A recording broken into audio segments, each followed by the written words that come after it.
No ar, programa Fiscaliza a Cidade, com Emanuel Fernandes, a voz forte em defesa do povo. Olá você, seja bem-vindo a mais um programa Fiscaliza a Cidade aqui pela sua TV Folha Regional. No programa de hoje nós vamos dar sequência às informações relacionadas ao transporte público escolar. E isso em virtude da grande repercussão do acidente envolvendo uma criança da comunidade Tapera. E vocês podem observar aí as imagens, o estado em que ficou essa criança após esse acidente. Vocês podem observar aí, por favor, a produção coloque as imagens. Em virtude desse acidente, a produção do Fiscaliza a Cidade foi até Brumado, a vizinha cidade de Brumado, para conversarmos com o coordenador de Educação para o Trânsito, o senhor Jansen Ricardo, ele que presta trabalho ali pela Secretaria Municipal de Trânsito e Transportes. Vai, a partir de agora, acompanhar em detalhes como realmente deve o município proceder, o município de Livramento da Senhora deve proceder para que tenhamos um transporte escolar de qualidade, dando total segurança para os alunos. Confira a matéria. Fiscaliza a Cidade hoje, tratando ainda com relação à questão do trânsito, ou melhor, do transporte escolar.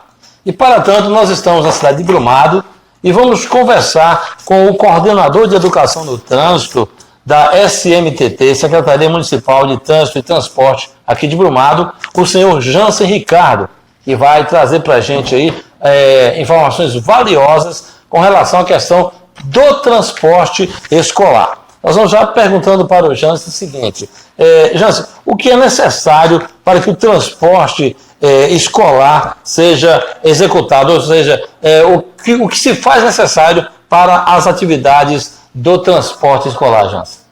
Olá a todos do programa Fiscaliza a Cidade, aí também da TV Folha Regional, município de Livramento. Olá, Fernandes. Nós aqui em Brumado procuramos seguir a legislação federal, a Lei 9.503, que através do capítulo 13 estabelece a prerrogativa do exercício da atividade no segmento de transporte, no transporte escolar. Em Brumado, a Superintendência Municipal de Trânsito e Transportes, ela preconiza primeiro a vida. Então, observamos um cadastramento prévio do veículo na instituição e procuramos capacitar o condutor. Ele, para ter uma autorização para circular, para o exercício da atividade de transporte escolar no município, ele tem que atender inicialmente a Lei 9.503 de 97, que é o CTB. O que reza, no caso, o que reza essa lei? O CTB, o Código de Trânsito Brasileiro, qualquer condutor habilitado na categoria D, maior de 21 anos, e que tenha capacitação mínima de 50 horas, ele está habilitado a executar a atividade no município de Brumado. É feito um cadastramento prévio aqui na instituição, feita uma vistoria obrigatória no veículo a cada 6 meses. Inicialmente, ela é pautada em cima do calendário escolar, antes do início das aulas no primeiro semestre e também antes do início das aulas para o segundo semestre. Nós observamos o disposto na legislação federal. Também o município, compete ao município observar condições mínimas de segurança para esses veículos terem condições de circular dentro do espaço territorial do município de Brumado. Nós estamos aqui preocupados em atender a legislação federal e atender aos preceitos de segurança viária para o exercício da atividade no município de Brumado. É responsabilidade hoje do município, tendo em vista que o trânsito hoje no município de Brumado é municipalizado. Não sendo, a responsabilidade fica a cargo do Estado, através da 18ª Circunscrição Regional de Trânsito, a CIRETRAN, e Polícia Militar, aqui no caso em Brumado, a 34ª. Sendo o trânsito municipalizado, a responsabilidade recai sobre o município de Brumado na esfera de competência do exercício dessa atividade. Jansen, no caso, você falou sobre requisitos para o transporte escolar. Você poderia enumerar esses requisitos? O primeiro requisito obrigatório, observado na execução da atividade do transporte escolar é a identificação do veículo. O veículo deve ter, atendendo à perspectiva apresentada na Lei 9.503, no capítulo 13, que confere o transporte escolar, nós temos o inciso 3º, onde determina que em toda a extensão lateral e parte traseira do veículo, a meia altura, deveremos ter uma faixa de 40 centímetros de largura na cor amarela, com o dístico escolar na cor preta. Sendo o veículo de cor amarela, isso seria alterado para atender a essa perspectiva. Então, a faixa na cor preta com o dístico amarelo. Isso é primordial. O veículo tem que ser identificado para a circulação em toda a extensão lateral e parte traseira tem que estar demarcado o nome escolar. Ele está a serviço da segurança viária no transporte de menores. Outro item. Nós observamos a questão da abertura do vidro, nós abordamos a questão do estado físico do pneu, a questão dos dutos do pneu, validade do pneu, nós observamos o extintor, os itens de segurança, os itens mínimos de segurança, observamos o cinto de segurança, o estado. Aqui em Brumado nós fazemos o teste de resistência a impacto do cinto de segurança, nós observamos o tacógrafo, que é o medidor instantâneo de velocidade, o sistema metrológico do veículo, nós observamos quanto tempo tem que esse veículo fora observado por uma instituição dando seguridade a esse veículo. Nós observamos se o veículo condiciona alguma perspectiva de alteração de característica, se tem um engenheiro responsável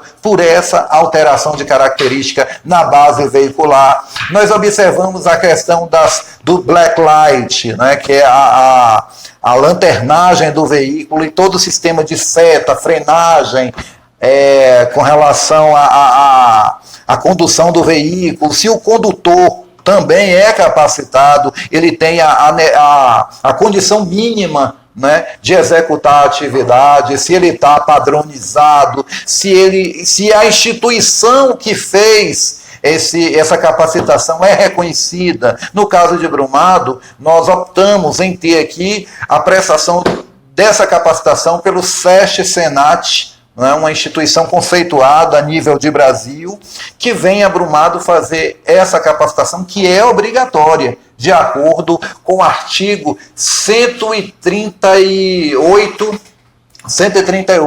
do CTB. No caso, quando se fala de capacitação, algumas pessoas têm em mente apenas a habilitação e aquela questão de uma certa experiência. Mas eu gostaria que você detalhasse mais um pouquinho sobre essa capacitação. Essa capacitação é formada, no mínimo, por 50 horas. A carga horária mínima, 50 horas. E o SESC-Senat, muito rigoroso, traz ao município instrutores capacitados e treinados dentro dessa perspectiva de atender a todo o conteúdo necessário para que o condutor perceba e tenha atitudes responsáveis no cenário, na via, na condução de escolares. Essa carga horária é feita, ela vem implícita dentro da CNH, dentro da Carteira Nacional de Habilitação.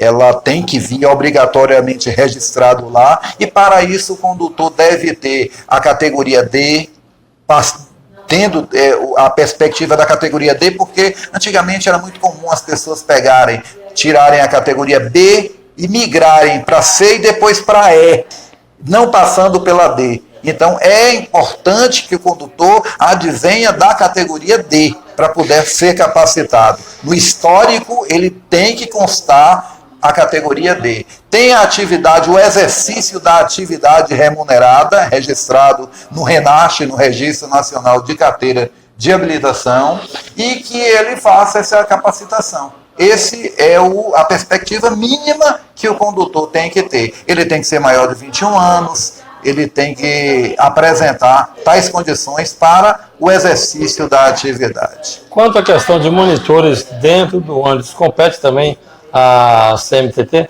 A Secretaria Municipal está intensificando ações juntamente à Secretaria Municipal de Educação para prover os veículos de monitores. É importante que tenha, porque a depender da idade do passageiro a ser transportado, são crianças, é importante que tenha um monitor dentro do veículo para zelar pela boa condução, porque o motorista ele está preocupado com a via, ele está preocupado com a sinalização, com a trafegabilidade e preocupado também com o fluxo de veículo na via. Ele não vai ter como atender a essa perspectiva de estar observando criança se está com cinto, se não está, se ele levantou ou não. Então é uma responsabilidade muito grande para sobrecarregar o motorista. Então é importante que tenha. Brumado hoje já dispõe de uma parceria com os pais para, a depender da idade das crianças, apresentarem um monitor,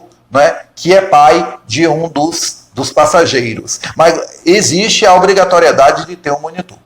Jansen, vamos agora à realidade de Livramento. Em Livramento de Nossa Senhora, nós não temos ali o trânsito municipalizado. A quem compete aí agora a responsabilidade da vistoria desses ônibus, enfim, de que tudo isso que você falou aconteça? Fica a cargo, lá em Livramento, me parece a 46ª CIPM, a 46ª e a 18ª circunscrição, tendo em vista o trânsito não ser municipalizado. Essa fiscalização deve ser feita no início de cada período de escolar, né, no início de cada período escolar, fiscalização ao veículo, ao RENACH, ao Registro Nacional de Carteira de Habilitação de cada condutor, para que tenhamos aí uma cidade bem fiscalizada, evitando a ocorrência de sinistros, de acidentes nas vias. Bom, quando nós falamos aí que compete a 46ª CIPM, né, essa questão da fiscalização e também ao Detran, é bom que se explique que eles não vão tomar a iniciativa de ir até o condutor. O condutor tem que procurar. O condutor, proprietário do veículo, deve apresentar o veículo no início de cada semestre aos órgãos de fiscalização para que possa ser efetuado a vistoria obrigatória do veículo, os itens de segurança do veículo, e também apresentar o condutor que vai executar a atividade. No município de Brumado, a gente exige também um alvará da prefeitura, porque é o alvará da prefeitura que condiciona o exercício da atividade.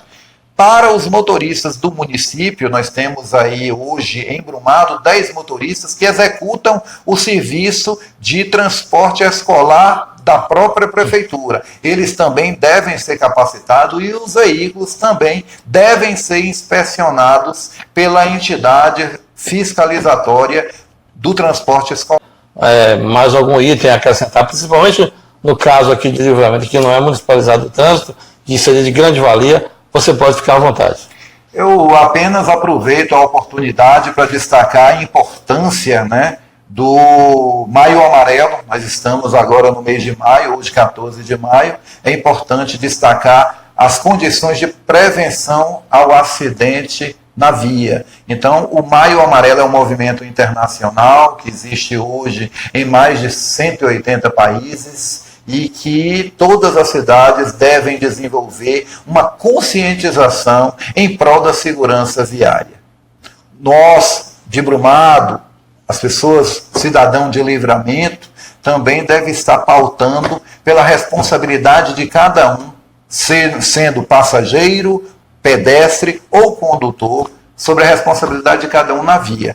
Quero agradecer ao programa, né, Fiscaliza a Cidade, estando aqui fazendo a visita, né, ao nossa superintendência, e também a TV Folha Regional, que veio aqui solicitar tais informações. Nós estamos à disposição, quantas vezes queira, né, fazer essa visita, nós estamos à disposição. Eu sou funcionário público, trabalhei muito tempo no Detran, estou trabalhando agora, hoje, no município de Brumado, como agente e também como vistoriador e fiscalizador desse segmento de muita importância, porque o transporte de vulnerável, ele condiciona uma responsabilidade para o transporte escolar. Muito obrigado. Bom, na oportunidade, nós também conversamos com o advogado Dr. Cléio Diniz, para podermos nos inteirar sobre a questão jurídica quando um fato desse ocorre. Quem são os responsáveis e quem deve arcar com as responsabilidades? Acompanhe aí a matéria com o advogado Dr. Cléio Diniz. Olá, amigos do programa Fiscaliza a Cidade. Nós estamos hoje em Brumado e vamos conversar com o advogado Dr. Cléio Diniz com relação ainda à questão do acidente com o transporte escolar do município, onde vitimou uma criança que continua internada no Hospital Público Municipal de Livramento. E nós vamos saber com o Dr. Cléio as responsabilidades civis sobre o fato. Dr. Cléio, muito obrigado por atender o nosso convite. E, Dr. Cléio, como fica, nesse caso, a responsabilidade civil? Bom dia, Manuel. Bom dia a todos do Fiscaliza a Cidade.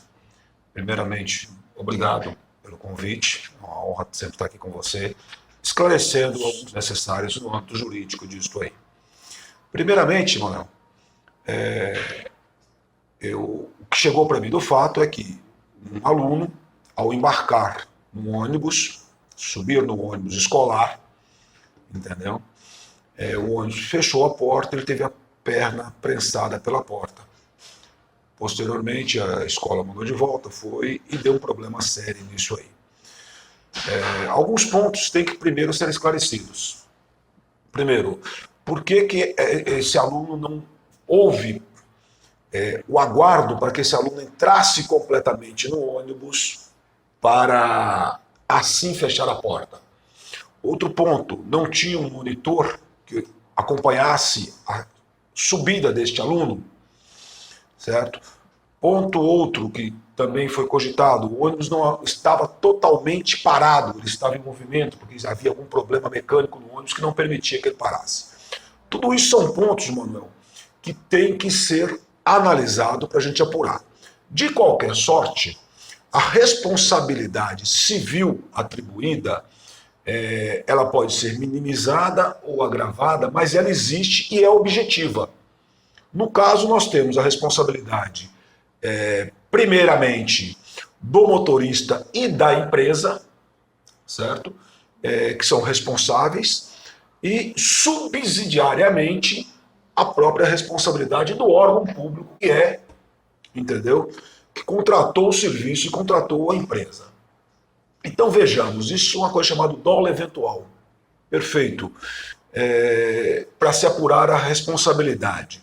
No caso, em tese, se assume o risco, porque se está trabalhando com crianças menores, existe uma série de procedimentos que tem que ser tomados, uma série de treinamentos, uma série de contenções a serem tomadas no liame do transporte escolar. Não é um simples transporte. Teríamos que ver, o motorista está capacitado, habilitado, a habilitação dele é adequada, primeiro ponto. Segundo, ele tem todos os cursos, como o curso MOP, para estar habilitado, é um segundo ponto. Por que ele não parou completamente, ou você tem que estar completamente parado para que a criança suba? Por que não se aguardou que a criança entrasse para dentro do ônibus por completo, não só nas escadas, vamos deixar bem claro isso aí, não adianta o aluno só subir na escada, não, ele tem que se adentrar ao ônibus, na região dos assentos, se acomodar, sentar para o ônibus poder sair. Entendeu? Por que essas medidas que são feitas em cursos não foram tomadas? Por que não tinha um monitor? Não existe um monitor Tudo isso tem que ser apurado, certo?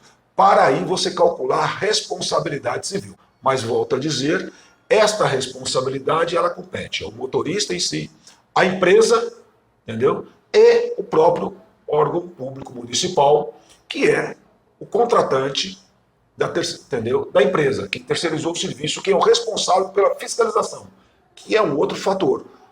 Por que não houve fiscalização do órgão público junto à empresa?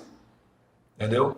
E não digo aqui uma fiscalização posterior ao acidente, mas uma fiscalização anterior, para que fato como esse, entendeu, não viesse a acontecer. Então aí nós identificamos, dá para se identificar duas questões, imprudência e negligência por parte da empresa e do motorista, e negligência, a própria prevaricação, por parte do município, do órgão público, responsável pela fiscalização do transporte público.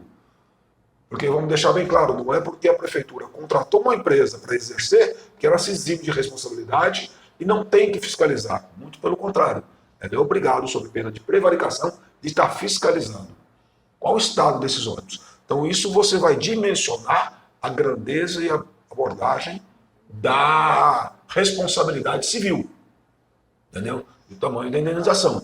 Mas existe, é objetivo, nós chamamos de responsabilidade civil objetiva, entendeu? Sobre o fato, empresa, motorista e o órgão público. Que no caso em questão, se me permite dizer, no meu entendimento, é um dos maiores responsáveis é o órgão público. Porque ele é responsável pelo transporte público, ele é responsável pela segurança e bem-estar dos alunos. Como também é responsável pela fiscalização de seus contratados e de uma prestação de serviço adequada. E pelo visto deixou claro, porque não foi um acidente simples, entendeu? Que não ocorreu isso aí. É um acidente que só, de plano, só você vê na história, existia uma série de falhas, uma série de irregularidades, entendeu? Um procedimento totalmente inadequado para o serviço prestado, tanto pela empresa quanto pelo órgão público. Doutor Cléber, no caso, a família teria que tomar quais providências na questão judicial? Qual o caminho que eles deveriam entrar? Olha, a família com certeza, uma representação junto ao Ministério Público para apuração, entendeu? De responsabilidades outras, entendeu? Perante administrativos e criminais perante a prefeitura e a empresa, entendeu? Uma ocorrência policial, óbvio, registrando para que se apurasse o inquérito para apuração do